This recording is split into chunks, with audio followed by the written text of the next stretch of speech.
Trên đây là viên đá Sichi mang mã số 00292, kiểu cắt chữ nhật kết hợp giữa dáng emerald sang trọng và những mặt cắt kim cương lấp lánh tạo nên độ lửa cực cao. Sắc vàng chanh chuẩn mực tươi sáng và đồng nhất mang lại cảm giác tràn đầy sức sống.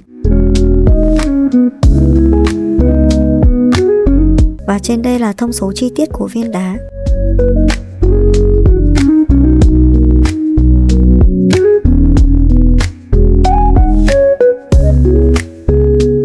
Trên đây là một số sản phẩm tiêu biểu, các bạn có thể tham khảo. Viên đá có độ tinh khiết cao, đá trong vắt không tạp chất, cho phép ánh sáng xuyên qua và tán sắc một cách tối đa. Từng cạnh cắt được mài giũa chính xác, tạo nên hiệu ứng phản chiếu, hình chữ X đối xứng tuyệt đẹp trong lòng đá. Màu vàng của sự thịnh vượng giúp kích hoạt cung tài lộc, hỗ trợ sự tập trung và mang lại may mắn cho những người làm trong lĩnh vực kinh doanh và tài chính.